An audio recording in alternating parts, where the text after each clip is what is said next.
And we are live. Good evening, our dearest viewer. Thank you for joining us today. I'm glad that we can actually come here today and join our today conversation. So today we're talking about building the gap between food insecurity and food insufficiency. So I'm glad you are here. Thank you for joining us again. So my name is Kende Sharon Luwatumilara.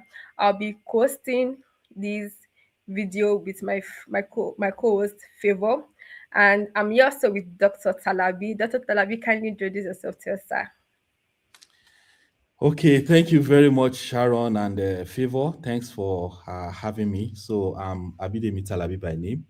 I'm the convener of the Grover Challenge, and I think that's all I would want to say for now. Thank you very much. I'm happy to be here. Thank you. Yes, sir. Doctor is more than convenient, but we'll leave it like that. So, Doctor, we have some questions we want to ask you now. So, our Okay. since our topic is involving food insecurity and food insufficiency. So I'll be asking that, what can you walk us through what inspired you to establish the Grover Challenge, and how this Grover Challenge was born of food security conversation? Okay. Thank you very much for that very, very great and brilliant question. So, throughout my over 15 years of experience in the agricultural sector, I've actually observed a disconnect, a recurring one for that matter. I always see that, of course, Nigeria is blessed. We have the land, we have the climate, we have the population, we have everything that should actually make us to, you know, produce. Okay, maybe I should even start by talking about what does food security really mean, right? So the first thing is that food security is that the people in your country, if a country is food secure, that means the people in that country, they have consistent access, to safe, affordable and nutritious food for a healthy living. So that particular definition, if anything is taken out of it, that means you have a food security issue to deal with. So my question is, if Nigeria is that blessed, for example, we know that we have 34 million hectares of arable land, right? In Nigeria, we have over 230 million people. Of course, maybe about 60% plus who are youths, right? Active youths. So you expect that things should be different. So where is the problem coming from? So I eventually found out that the problem is actually coming, from the knowledge gap. The problem is coming from the knowledge gap. And so you are not just talking about producing now here. You are talking about having, consistent production and people are able to access it consistently. And at the same time, it's affordable and is resilient. Okay. So based on this, I discovered that, okay, so what is really happening? So I saw that food, this food security issue that we are talking about is not just a national policy issue. It's actually a practical grassroots execution issue. So you really need people, even at the grassroots, coming together, and making their contributions in no matter how small it is, to the National Food Security Initiative. And this is where we come in. That was why I said, okay, let's have the Grover Challenge because we want to, help people to actually know how to grow their crops the right way and not just growing their crop the right way. Sorry, excuse me.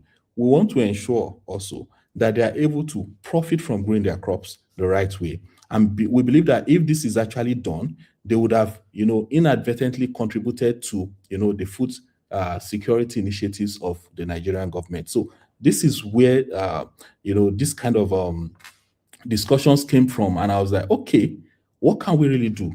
We can actually professionalize the farmers. And what do I mean by this?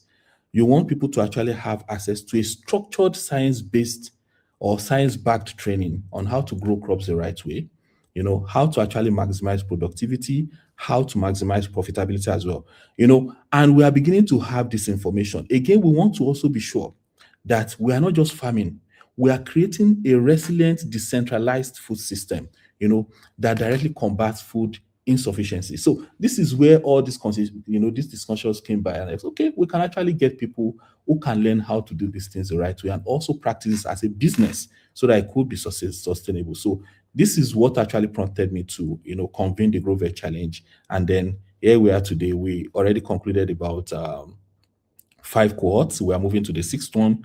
Over 500 people already trained across 14 countries, right? So we're already going there right now. So that will be my answer to your question. I don't know if that was fine or you need me Okay. to add.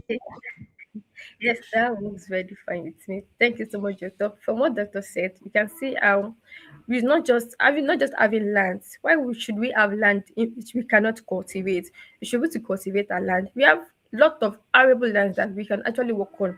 Why don't we execute something on these things? Why don't we put these economies in these things and let it work out? So, Doctor, I'll also be asking also that, in your view, what is the most single misunderstood difference between food insufficiency and food insecurity?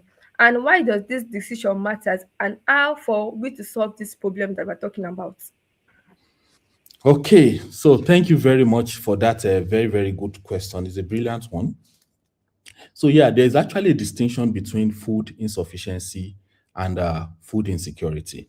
And simply put, for me, I would tell you that when you talk about food insufficiency, it's actually like production gap, so to say. It's like a production gap.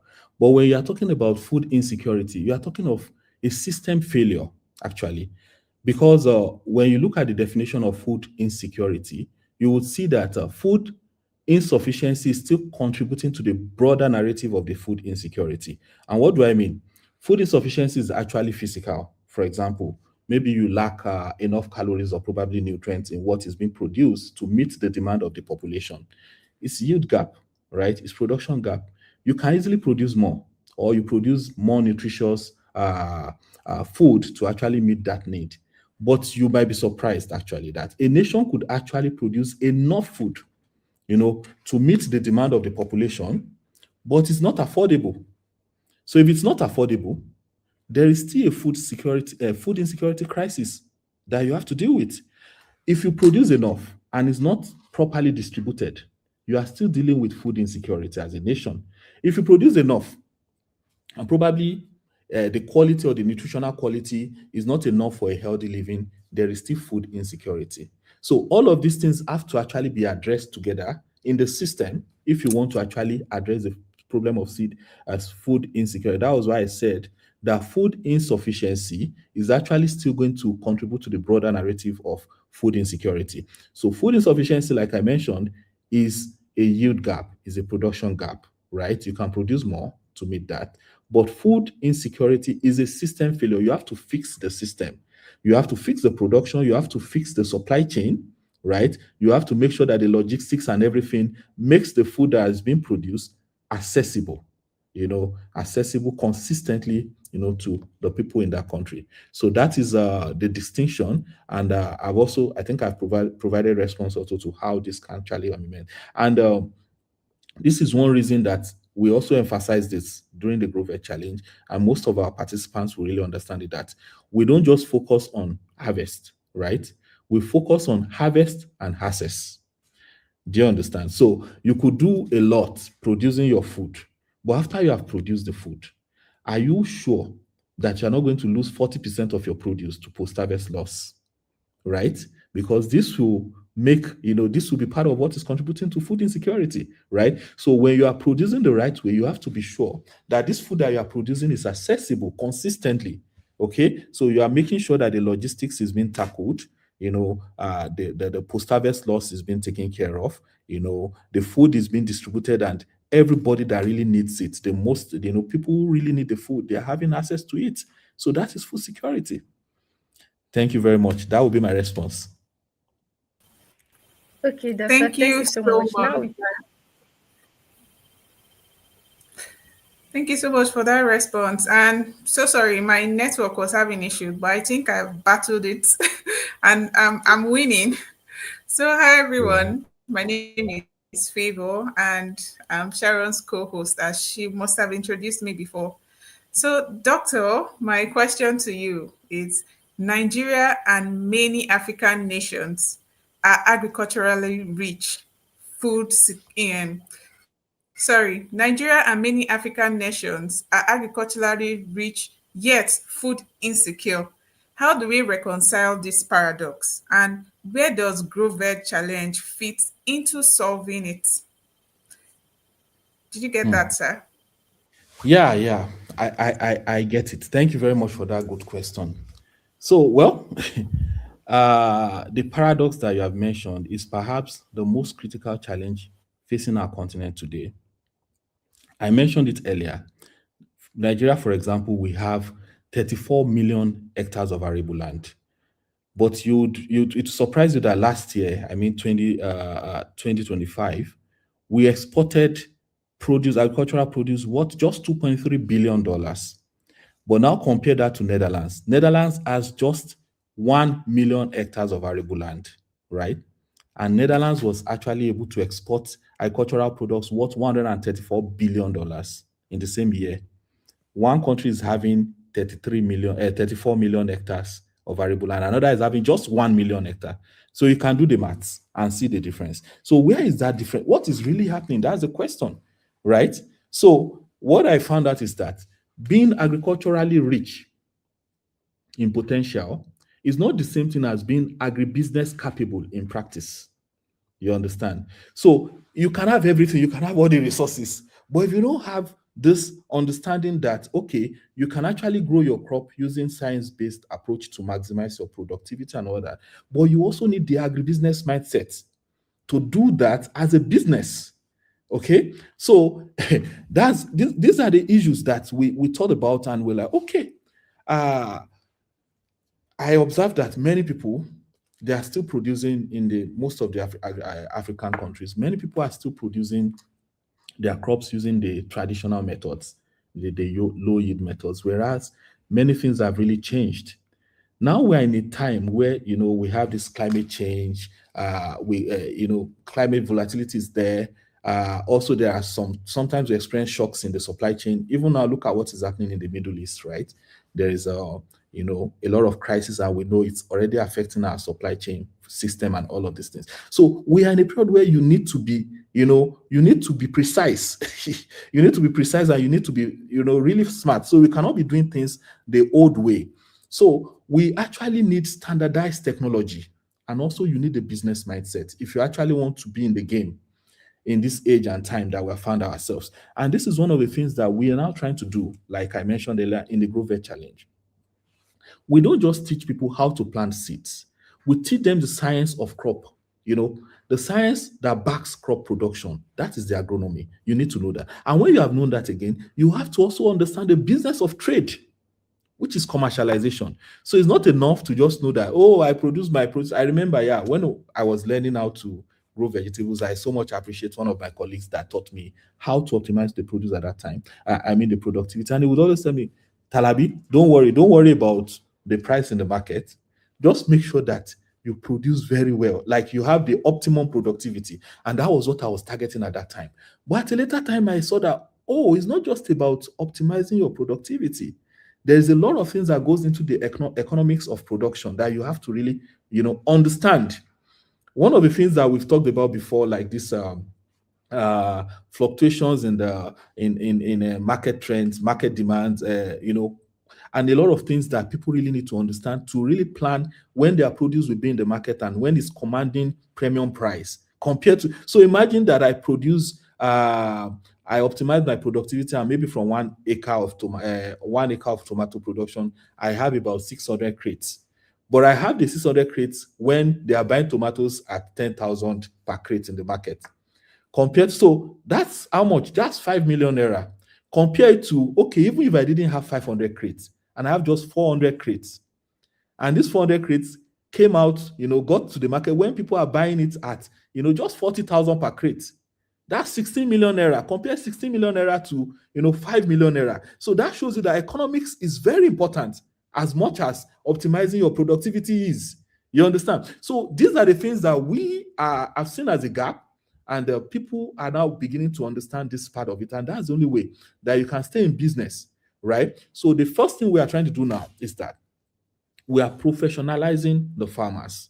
We are helping people to have a standardized science-backed training. By this, it will reduce trial by error. You don't need to do trial by error anymore because you have a blueprint of how to actually, get started. So, and apart from that as well, we are also trying to see a way of building supply reliability. So we are beginning to have a network of farmers who know how to grow vegetables the right way? How are we helping them? So, excuse me, to create a reliable supply chain that consistently feeds the market. This is what we are beginning to do now. So people are producing and they already know how, the market is actually, going to get their produce. Okay. And we have some of our members who are even into year-round production and they've mastered, how to do this. Because it's not just about, for some of us that we don't want to do year-round production, we want to target the peak periods where you can supply. Many people will tell you that buy at a discount, sell at profit. This is the general sell at premium. This is a general rule if you are doing business, right? We have always been doing that. But we also know that there are some people who have maybe you already have an off-taker agreement with a corporate organization that they've given you a target, produce this, and you know that every week this is how much they are getting from you, and they've given you a standardized price. What stops you from doing year-round production? So we have participants who are doing that also. So we are trying to build this supply chain reliability that people can easily get their produce, to the market, and then not just during. So all of these things are part of the things that we are working on.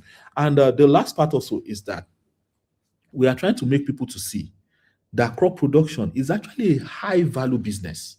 It's not a survival occupation. Like many people are like, I didn't get a job. Let me just go and do farming. And then they are into farming. No, no, no. That is not the mindset. No. The mindset is that you are going into this high value business of farming, crop production specifically here. And, so this is the way that we can actually reconcile the paradox. We have to move from farming as a way of life to farming as a profitable business. And the truth of the matter is that when farming is profitable, farming becomes sustainable. And when it is sustainable, then it can now become the backbone of food security of the nation. So this is what we are driving at. And I hope I answered the question, Favor. Yes, you did answer my question very well and very clearly. And from what you said, I got to understand that with the right knowledge and the right methods, you can get whatever you want and you can get Yeah. very good yield and profit. So, another question for you, Doctor.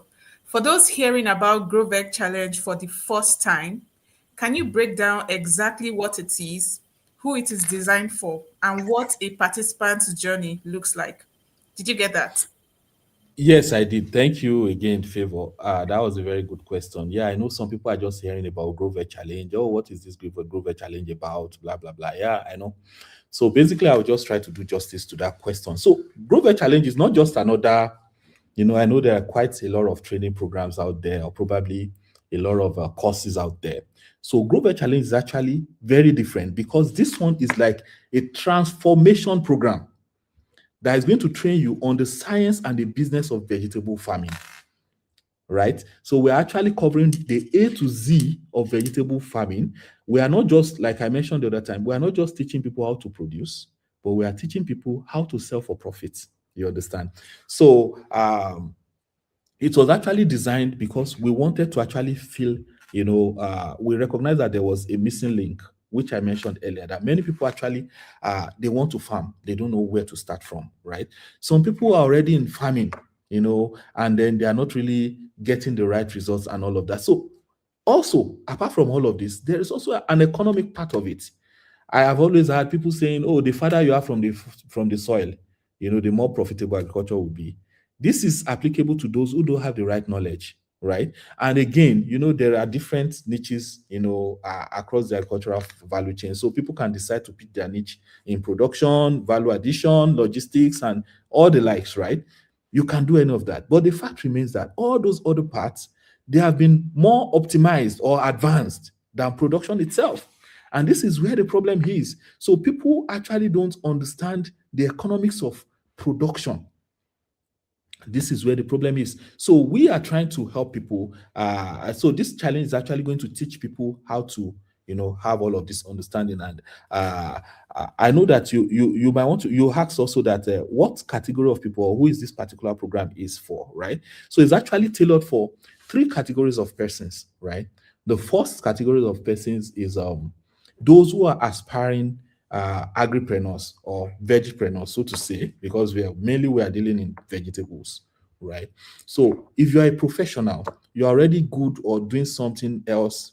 You're already good at what you are doing, but you are looking to diversifying into the agricultural sector, and you want a clear strategy. You don't want to do trial and error. You don't have that time. You understand? You want a clear strategy. You want a blueprint on how to go in, implement, and make profits. Why contributing to the food security initiative of your nation? Then this is for you. You don't have time for trial and error, right? That is one. The second categories of persons are, like I said the other time, some people have found themselves in farming. They have been doing trial by error. They are not seeing the yield, they are not seeing the profit, they are confused, they don't know, they are part of the people that say, farming is not for the poor, it's not for the faint-hearted. Oh. You hear a lot of this is farming is not for the poor. All right, anyway, I'm not making jest of them, but I'm just trying to tell you that there are some people who are truly struggling. It's not that you have not been farming. You have been farming, but you are not farming the right way.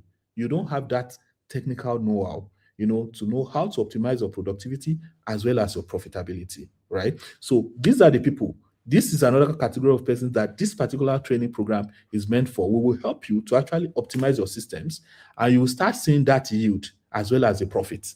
Okay, so that's the second category of persons that we are actually trying to address. The third category of persons are actually the investors or the landowners. We have seen a lot of people who they have the resources, they have the land, they have the capital, but they need that technical expertise, to manage their farms as a profitable venture. You see, I said profitable venture. If your venture is not profitable, it will not be sustainable. That is the truth, right?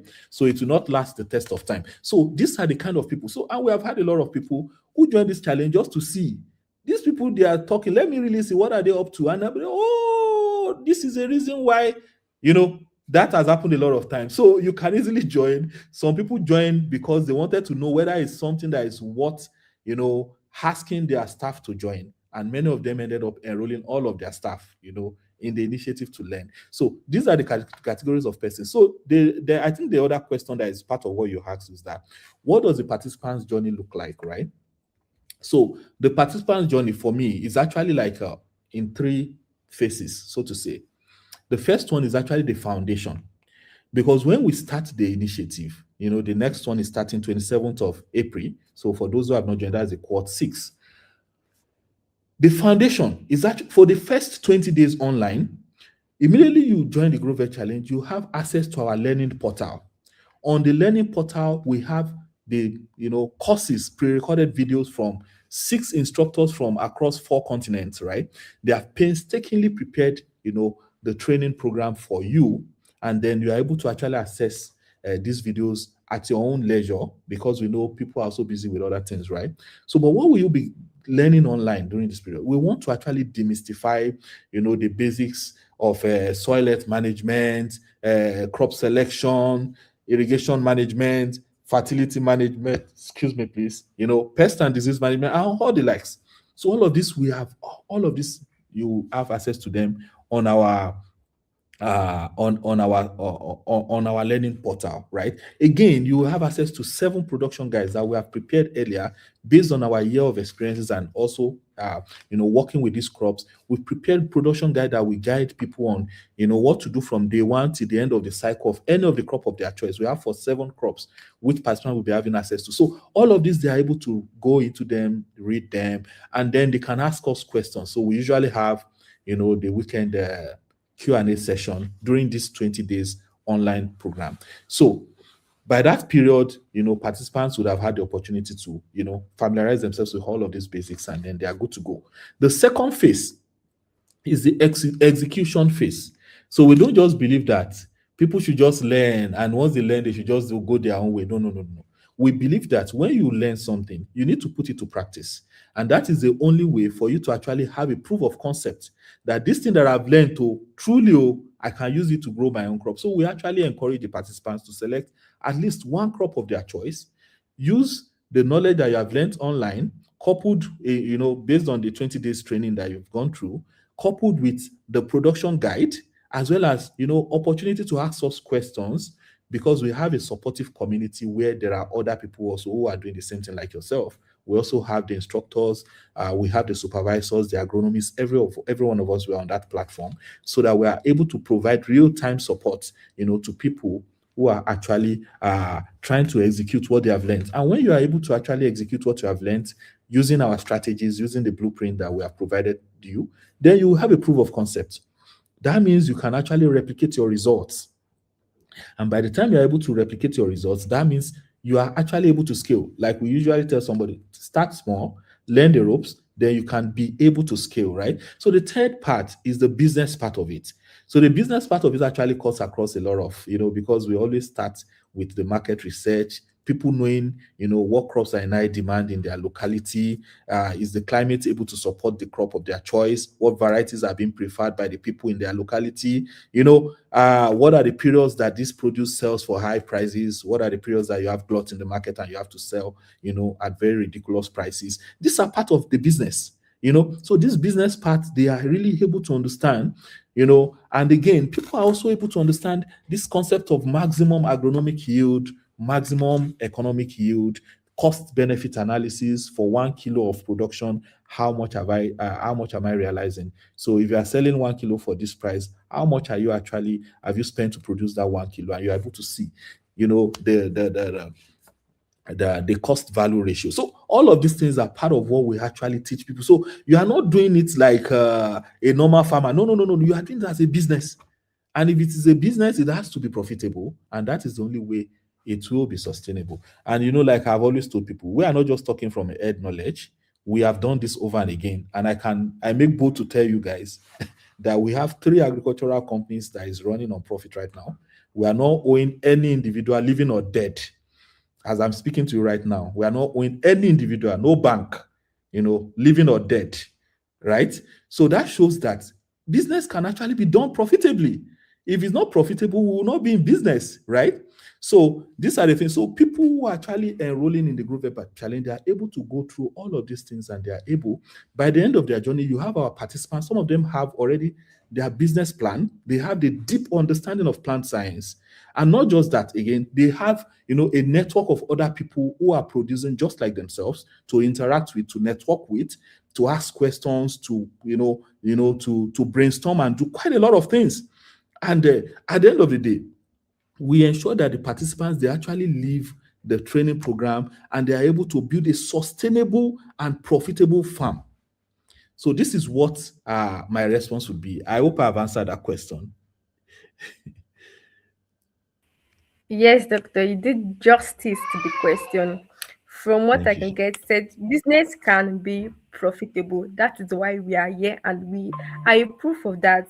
I'm very sure that wood Grover Challenge is designed for agripreneurs, struggling farmers, and if you want us to consult for you, we do that also. And our design is for everybody, as long as, even it does not matter if we don't know anything about global challenge or about agriculture, we'll teach you right from the basics, the foundation, just exactly what you need will be given to you. And that is why we are here. So going forward, I'll be greeting our live viewers. Yes, I'm seeing many people that are greeting you, doctor.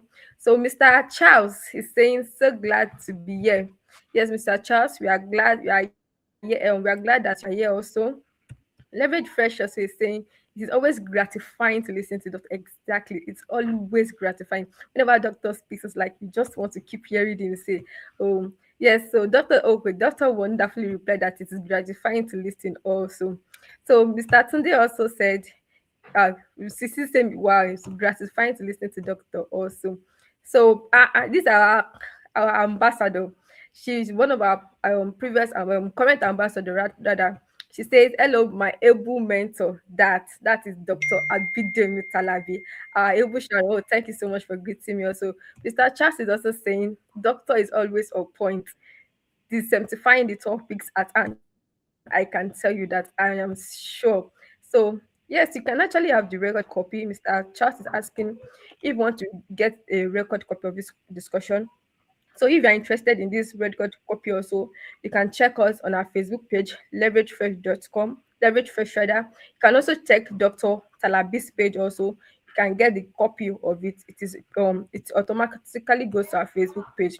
Yes, Clara is saying it's even if you have the right knowledge, one should always seek advanced knowledge. Grow Veg Challenge produced with precision. what a wonderful testimony. She has participated with us. She has done this thing with us. So it's a proof that we are real. We know what we are doing. We are not just speaking just because we want to speak. We are not just telling people to join this thing just because we want to join. We know that there is passion in agriculture, which you can also do. So if you know that you need any question, you can message us on our Facebook page. Even though you want to join Global Challenge 6.0, you can register through www.leveragefresh.com. You can message us and we would answer you, and we'll show you how exactly this position is done. So Mr. Musa is saying, watching from Zaria, Kaduna State, Kaduna State of Nigeria. Superb topic. Yes, it is a very interesting topic. How can we build the gap between food insufficiency and food insecurity? Amos is saying that, good evening, boss. Yes, this is also one of our participants. I'm so glad that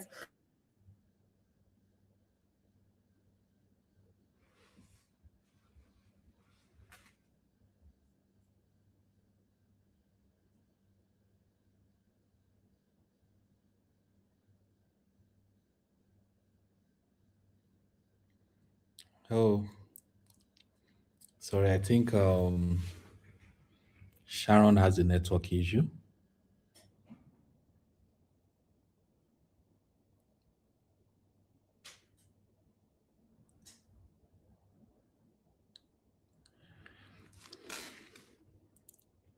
Okay.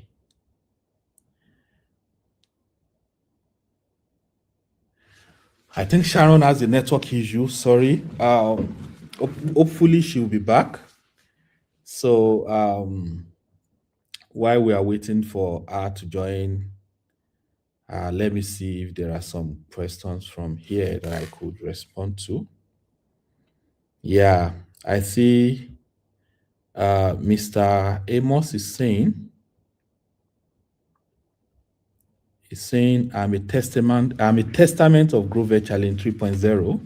So I recommend Grover 6.0 to everyone to register, and you will never regret the amount you pay to register. Thank you very much, Mr. Amos, for that wonderful comment. I really appreciate. Yeah, I think Sharon is back now. yes, I'm back, sir. Thank you. I All didn't even right. know my network was gone, but thank you. So, Yeah. from our comments, yes, thank you for everybody that has commented. Thank you for our live viewers. We are glad you joined this conversation. Thank you for everyone that joined from different states of this country. Thank you for all our previous participants that are on this call also. You can tell your friends, you can tell your family. If you want to join, the window for registration is still open. Global Challenge 6.0 is starting very soon. We've done one, we've done two, we've done three, we've done four, we've done five, and now we're on the sixth course, meaning that this is very, very real. You can join us. Thank you so much for joining, everybody. So, Doctor, I'll also be asking that, from your experience on the ground, what do you think that the government policy role, what did they play? Like, what did they play in supporting backyard and urban farming as a legitimate food security strategy? Hmm. Thank you very much for that very, very good question. It's a very good question. Well, in my experience so far, I have observed that we often overlook distributed production potential of our cities. The focus is usually on large scale rural agriculture, and it's not right. So I think the government policy actually needs to recognize urban and backyard farming as a legitimate pillar of our food system, honestly, because we talk about food security. When we talk about food security, we are talking about access, right?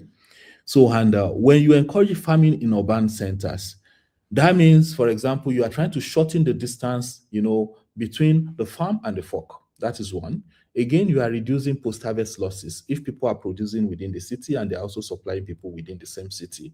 It's different from, transporting the produce from a long distance rural area into the urban region, right? That is one. Again, of course, transportation cost is reduced when you actually produce within the city. And also, the carbon footprint that is associated with transporting produce long distances is being reduced drastically. So these are things that we really need to start having conversation about. And I believe that policy can actually act as a catalyst, right? One of the things I think could be done is that we can actually provide incentives, to make people feel willing to probably give their, maybe within the city somebody has two plots, one plot, and then the government is saying people who actually willingly lease their plot for maybe gardening or vegetable production, there is an incentive for them. Probably there's a tax rebate or stuff like that. I think that could actually be, you know an encouragement for landowners to actually want to, either give their land out for this kind of activities, or probably engage in the activities themselves. Another policy catalyst that Another way that the policy can actually act as a catalyst is that if there is a policy that encourages, sorry, please excuse me, that encourages having extension services for urban farmers. I've also observed that mostly the extensionists are always the ones going into the rural areas, as if there is a neglect. So people don't believe that the urban farmers can actually contribute anything, but they really need experts, extensionists that really understand how urban farming can be done. It's not about the space. You need the knowledge of how to grow, high dense crops, and also the turnaround time in terms of the cycle of production, as well as the returns. So we need extensionists who are actually going to support this. And the third part where I think policy can really play a role is market integration. Because one of the greatest hurdle of any farmer, especially those who are just venturing into farming, is the market access. How to find a consistent market. Nobody wants to struggle to sell after they have produced, right? So there is a need for a policy that probably encourages urban farmers market, or it could also be of urban cooperative society, that helps to aggregate and then is able to supply consistently to, the market. So these are areas where I think there could be policies that could actually help us in maximizing urban production and using that as a leverage to contribute to the food security strategy of the nation. Just imagine that a population, a household probably is able to produce 20% of their vegetable requirements. One household, right? Imagine thousands of households. Those households, automatically will not be in the category of those that are vulnerable to, supply chain shocks, or probably this kind of insecurities that we have in our systems in terms of food supply and food systems. So this will be what I think it's a policy outcome that is really what pursuing. Yeah, yeah, that would be my response. Interesting. So government policy actually matters a lot. And not just that, knowledge also for the urban farming system. More focus should also be done, not just only on the rural sector, but also the urban farming system also. You imagine, just like the doctor said, imagine 200 household producing, or 20,000 households producing these vegetables that we consume daily. And funniest thing is we consume these vegetables daily. Most them averagely each family will take pepper or tomato almost every day. So why can't we not produce our own food? Even does not matter whether it is from the rural area or from the urban area, as long as we can produce. In fact, transportation costs will greatly reduce on this cost of vegetables. So before we go on, I will say if you want to register for Grover Challenge 6.0, you can register via www.leveragefresh.com, or you can comment under this section where you can go to our Facebook page, our TikTok page, our Instagram page, and also message us. We will gladly respond to your message. So, Doctor, I'll be asking that with over 50% of Nigeria population now urban, how practical and scalable is this concept of growing one's food in cities like Lagos, Abuja, or Ibadan? Yeah, thank you very much. That's a very, very, very smart question, actually. I really appreciate. So it's not just practical. In our current economic climate, it's like more of a necessity, actually. Because when you talk about urban farming in cities, we're not just suggesting that everybody should go and look for half acre of land to start producing vegetables or something. No, no, no. We are talking about intensive micro farming. And then when I'm talking about intensive micro farming, that means the space might actually be small, but there's a way to, grow densely populated crops within that same space and maximize your productivity. So when you're actually trying to scale this high density, when you're trying to scale this in cities where you have a lot of population, right? So you want to look at three scientific and logistic approaches, right? The first one is that you want people to start looking at, okay, can we do vertical farming? Can we actually grow on the rooftop? Can we grow in the balconies or even in our small backyard? And this is one of the things that people need to know, that vertical farming is not something where sometimes when people hear vertical farming, like, no, no, no, no, no, no, no, no. You don't need to think that is something that should scare you. No. Horizontal farming is the one we are doing. We are spreading like this. Vertical just means that you are trying to go upwards and you are maximizing, what you can produce per square meter without going, the horizontal way, right?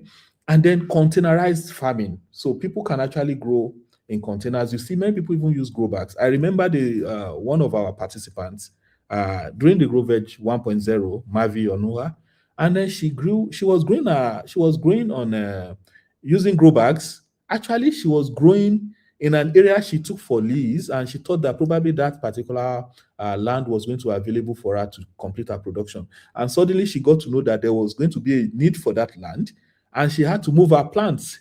Imagine, she moved all her grow bags to the rooftop. And she was lucky that all of these developments happened when she just transplanted, maybe about 2 weeks after transplanting or 3 weeks after planting. It will surprise you that she actually grew her tomatoes on the rooftop, right? So people can actually do a couple of things, even growing in your balcony, growing in empty space that you were not using for anything. And the second one also is that, like I mentioned, you have to be very, very systematic and intentional in doing this. For urban, farmers, there is a need for you to actually prioritize high value and fast cycle crops. So the other part of it is that you have to optimize your crop selection. You cannot just grow anything, right? So you want to select crops. So for example, people who are probably interested in the leafy vegetables, herbs, and the microgreens, these are veggies that are, they command good price in the market, and you can easily grow them over and again. Like people cut them and they come back after. This ratooning system also works for some of these vegetable crops. And the third one also is that you want a situation where you can create a kind of urban production hub, right? So this kind of urban production hub is going to help people who are producing to have a place to actually aggregate their produce. You understand? So when you are producing and your neighbor is producing, because you might be like, I'm just producing a few kilos. But by the time you look at you and maybe several others who have produced similar small, small, small kilos, and you aggregate together, it becomes something substantial, that could actually be delivered to the market on consistent basis. So, like I said, it is, if you are saying, is this scalable? Absolutely. The barrier to entry is actually not the space, it's just the right knowledge. And this is what we're already talking about here. And this is one of the things that we also discuss, during the Grover Challenge. We want people to have, understand the technical know-how of how to get these things done. And we have had a lot of testimonies of people who have effectively implemented this while in the urban cities. Thank you very much. Yes, thank you, Doctor, for answering that question. Yes, I can remember Marvin. Yes, she grew tomatoes in a rooftop, which was meaning that everybody can actually grow. Does not matter whether your space is small or large. You can grow in grow bags. You can even find other alternative methods for you to grow. Having the right knowledge is what matters the most, and that is why Grover Challenge is here for you. Imagine you growing your bag. If you grow this, your neighbor is growing that. Also, it's small. That's going to make a difference. So I'll be taking some comments now. Mr. Gabriel Michael say we need active cooperative societies, which is very true also. So Mr. Adeyemo Tayo, we say he's watching from Kano, a potential participant of COVID 6.0. He said he hopes to benefit from the training. Don't worry, Mr. Adeyemo, we will tell you exactly what you need and what you ought to do. That is why we are here for you. So, doctor, I'll be asking that with low cost, high impact vegetables or crops, Do you recommend that every household, regardless of the space, should start growing today, and why? Okay, thank you very much. Thank you very much for that very good question again. So I think I mentioned something like that when I was answering the last question. So actually, for urban household, it's not just about the nutrition. You have to actually think about the speed of return and also the ease of maintenance, right? So if you want to start today, regardless of the space, I would tell you that I'll mention a few crops that you can actually start right away. One of those crops could be the likes of spinach, amaranth, tete. We call it tete, right? Lettuce. And these crops, most of them within 3 to 5 weeks, you can start harvesting, right? So these are some crops that are high value crops and they are ready for harvest in a very short time, about I think 4 or 5 weeks thereabout. Some of them you start harvesting them. And the good thing is that you can grow them in small pots, grow bags, vertical containers and all the like. So now we even have a lot of improvised vertical growing chambers that people can actually use for their production. And also there's also another category could be people who are interested in growing the herbs, right? Sorry, excuse me. So if you want to grow, probably some people want to grow saint leaf, bitter leaf, parsley, and the likes. That's another very, very good high value and then low volume crops that people can engage in growing right away, irrespective of what you have. So again, another very important one that I know some people overlook is actually growing of peppers. Now, I would say chili pepper or probably habanero pepper. And why did I say that? Chili pepper and habanero pepper, they are remarkably productive. I remember my encounter with Dr. Cosmos Maduka during one of our mentorship sections with Dr. Steven. And then when I actually presented to them the cost benefit analysis of growing habanero pepper, Dr. Cosmos jumped up from his seat and said, I'm willing to invest in actually growing habanero because he saw, the profit margin. The profit margin was really wide, and this is a crop that you can easily grow anywhere. They are very, very hardy, very rugged plants. When you're talking about a crop that is really rugged, talk about habanero, talk about the chili peppers. And so these are plants that people can easily grow without much problems, even in their grow bags, right? So systematically there is a way to do all of these things and there's no big deal about it, right? But the fact remains that if you don't have the knowledge, you don't have the knowledge. It's as simple as that. Also, some people would also be interested in growing the cherry tomatoes.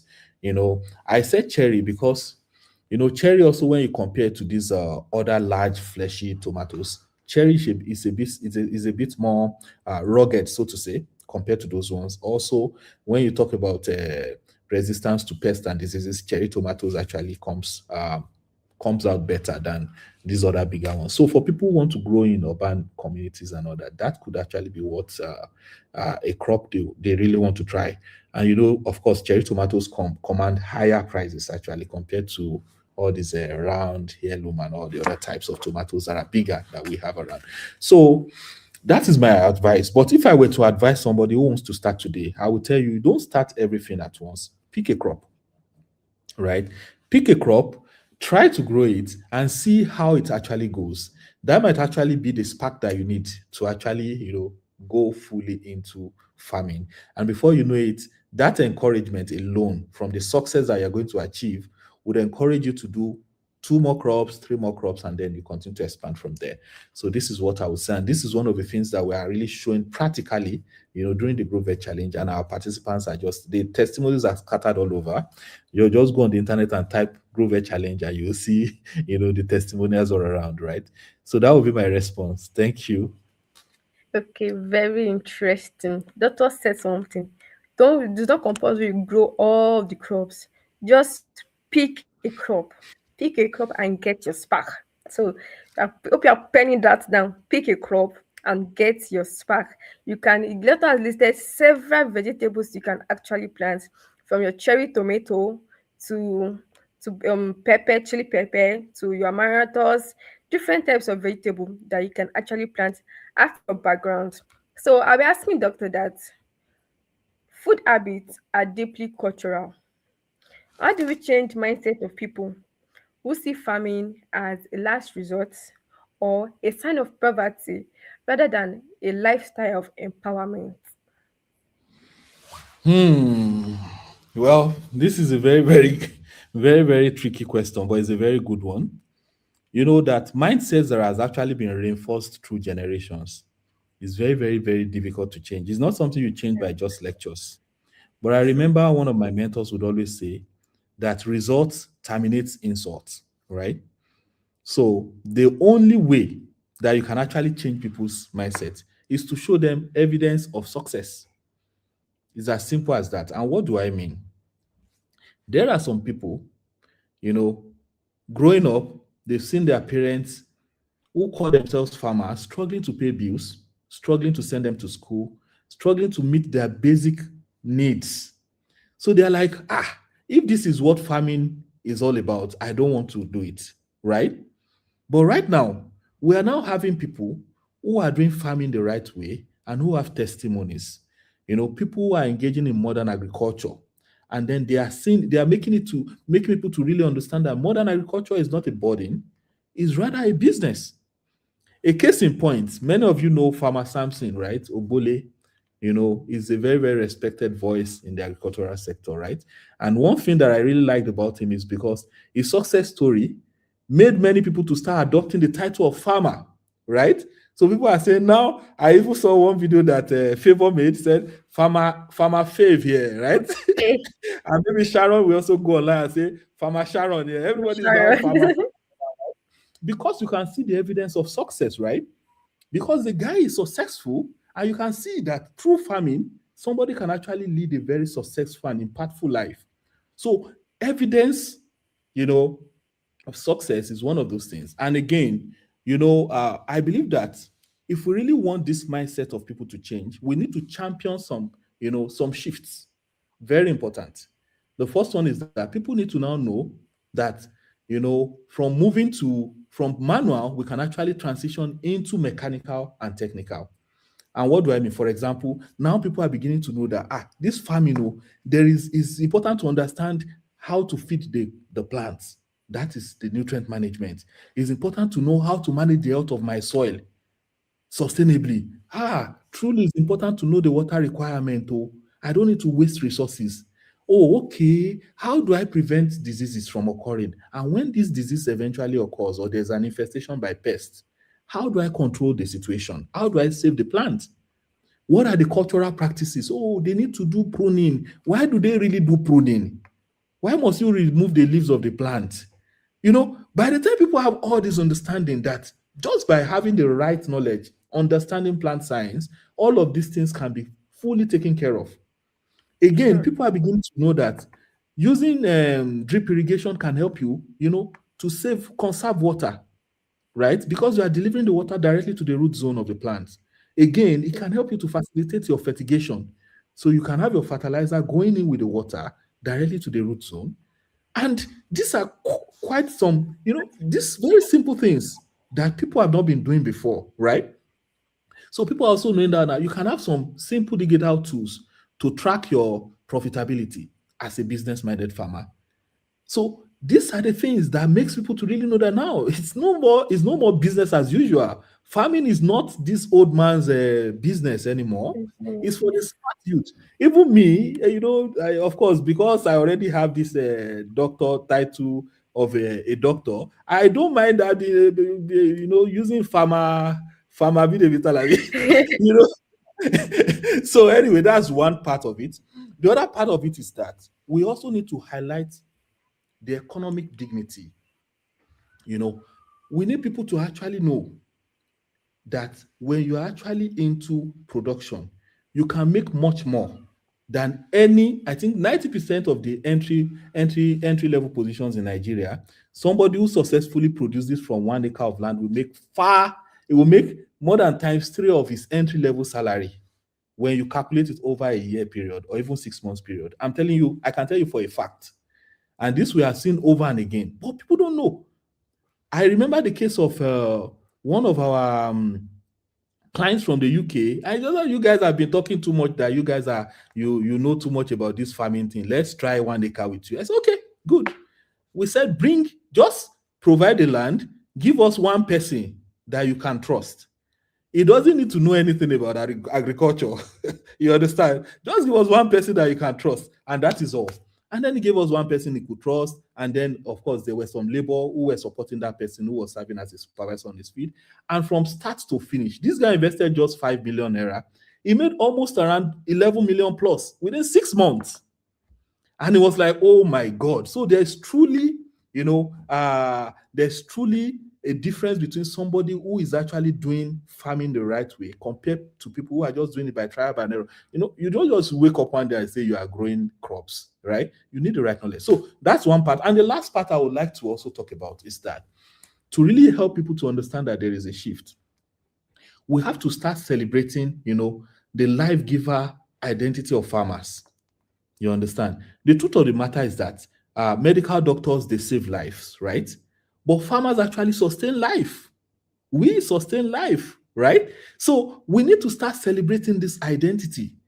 And by the time you know it, naturally this mentality will begin to shift. And I'm happy that already we're already having this kind of movement already in Nigeria. People are beginning to understand that farming is not just, and I tell you for a fact, sometimes I'm so much happy and I'm proud of, my team. You guys are doing very well.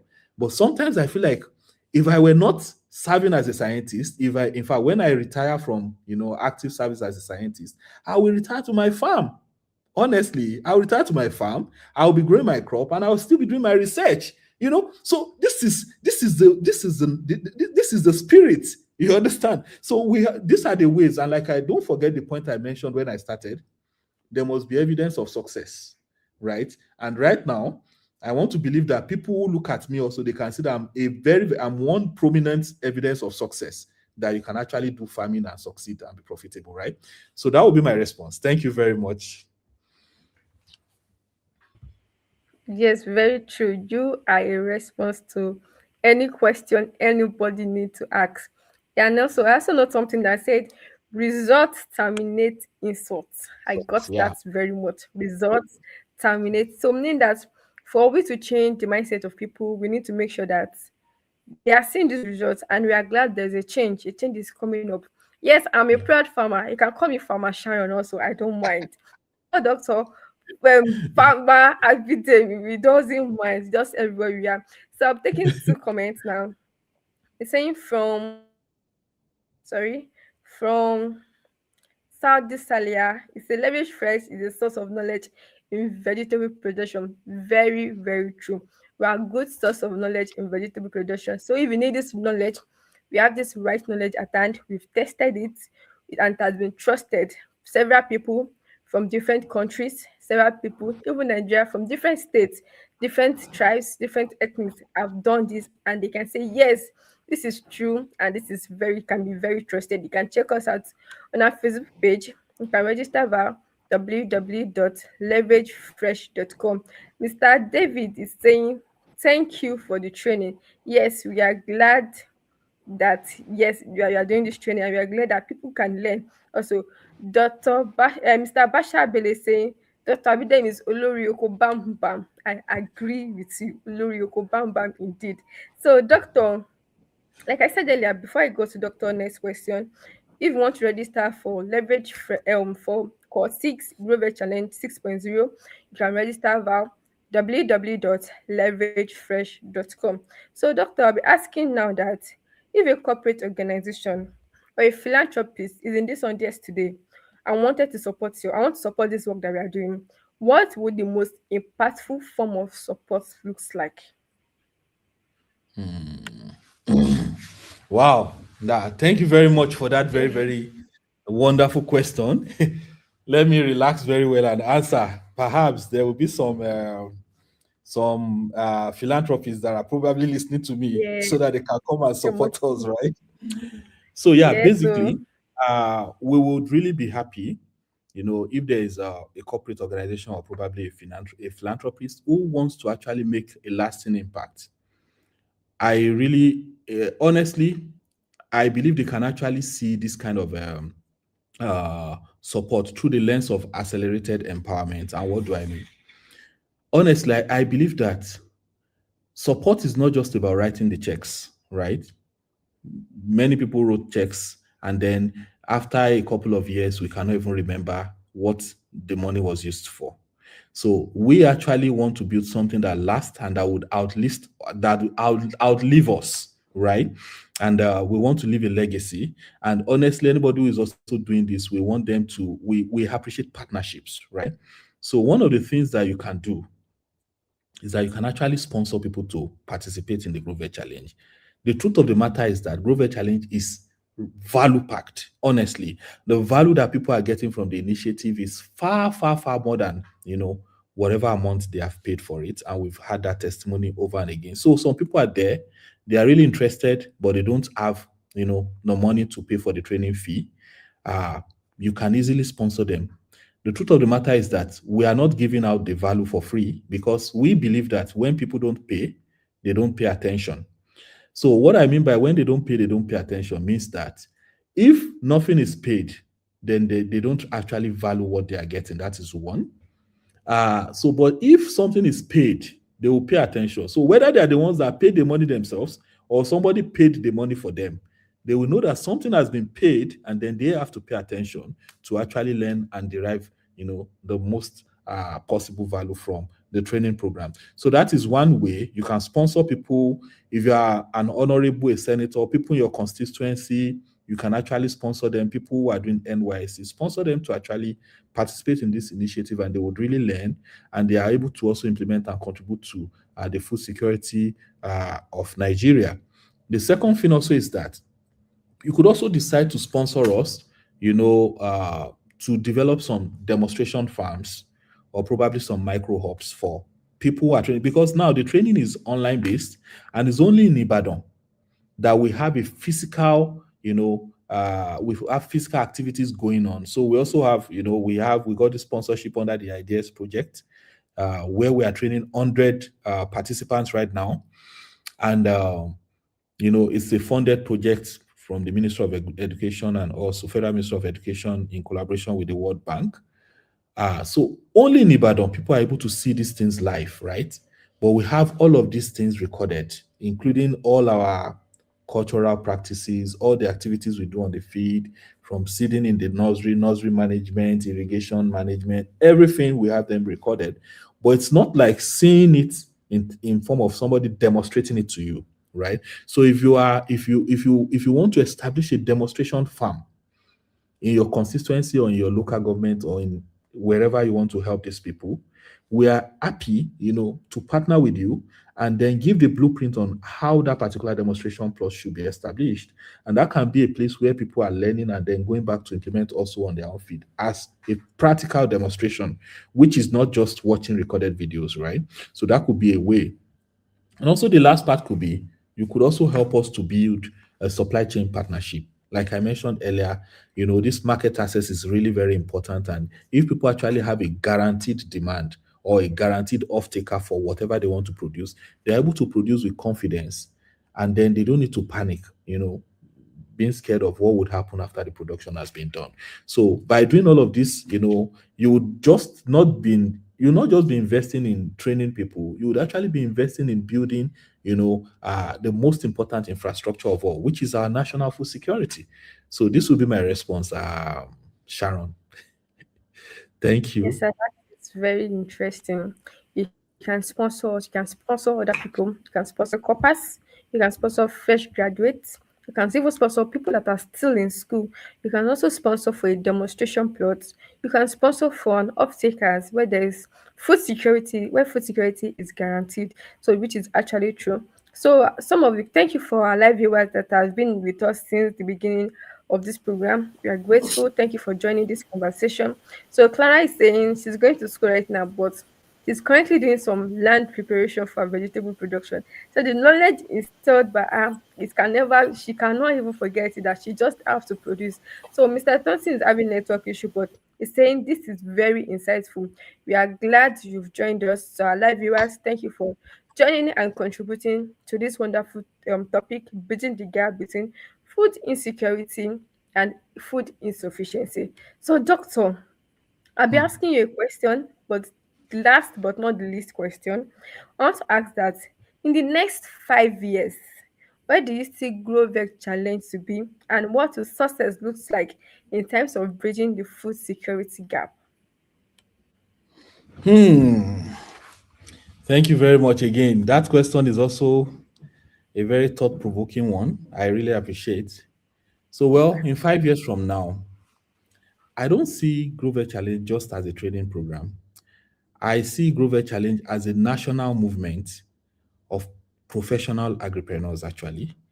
I want to believe that from the way I'm looking at it, I think that in 5 years from now, if we have been able to train and successfully mentor 20,000 individuals, I would, who are, of course, actively producing on commercial scale, so to say, I would think that, yeah, I would say that is successful. I would say that is success for me. And I also see us having like an infrastructure of success, so to say. And what do I mean by this? I believe that in 5 years from now, a lot of things would have really happened. There would have been a form of evolution where we now have a robust digital and physical network where these farmers actually have secured access to inputs, shared processing facilities, and most crucially, like I mentioned earlier, guaranteed transparent route to market, because market access is really very, very important. So in 5 years from now, if all of these things are in place, I would say yes, I've been successful. And that would be my response. I don't know if we are still here. Looks like your network is is actually not Um, cooperating. I'm still here. I don't know. I can see myself. Oh, okay, okay. Thank you, Sharon. Yes. So that's Welcome. that's what I would say. Yeah. Interesting. That is very nice. I mean, 5 years times. Now, doctor has given us a lot of insightful knowledge about food insufficiency and food security.